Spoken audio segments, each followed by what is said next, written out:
9-10 محرم کی درمیانی رات عمر بن سعد امام علی مقام کے خیمے میں آیا اور آ کے کہنے لگا حسین باتیں دو ہی ہیں، اب یزید اور عبید اللہ ابن زیاد اور دیگر کوئی اور بات سننے کو تیار نہیں ہوتے، دو ہی باتیں ہیں، یا آپ کو بیعت کرنی ہے یا جنگ کرنی ہے۔ تو امام علی مقام فرمانے لگے کہ مجھے 1 رات کی مہلت دے دو، 1 رات کی مہلت، سویرے بتاؤں گا کیا کرنا ہے۔ 9-10 کی درمیانی رات عمر بن سعد نے کہا ٹھیک ہے میں سویرے آ جاؤں گا۔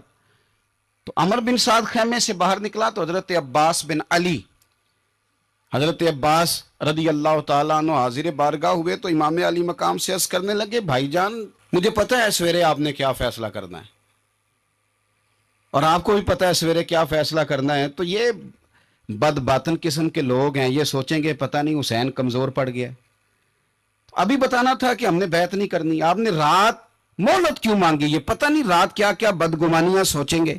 فیصلہ تو سویرے بھی وہی ہونا ہے اور اب بھی وہی ہونا ہے کہ ہم یزید کی بیعت کرنے کو تیار نہیں ہیں، تو آپ یہ بھی بات کر دیتے۔ تو امام حسین فرمانے لگے عباس تیرا کیا خیال ہے، میں نے سوچنے کے لیے ٹائم لیا ہے، تیرا کیا خیال ہے کہ میں نے کوئی نئے راہ تلاش کرنی ہے، کوئی مجھے اور کسی فوج کے پہنچ جانے کی امید ہے؟ کہا نہیں مجھے کچھ بھی نہیں کرنا، نہ کچھ سوچنا ہے، فیصلہ بھی وہی ہے جس کا تجھے پتہ ہے، لیکن بھائی یہ آخری رات بچی ہے، کل حسین دنیا سے جائے گا، آخری رات بچی ہے، دل کرتا ہے کہ آج کی رات نہ میں رج رج کے اپنے رب کو سجدے کروں، میں جی بھر کے اس کی عبادت کروں، یہ پیشانی اس کے حضور ناز جھکے۔ او یار حسین ابن علی تو ایک رات باقاعدہ بچائیں کہ میں نے اللہ کے حضور حاضری دینی ہے اور تو ساری راتیں ضائع کر دیتا ہے۔ وطن چھوڑنا ہے حسین کو۔ امام علی مقام نے کہا کہ ہجرت کی تھی نا، حضور نے بھی وطن چھوڑا تھا۔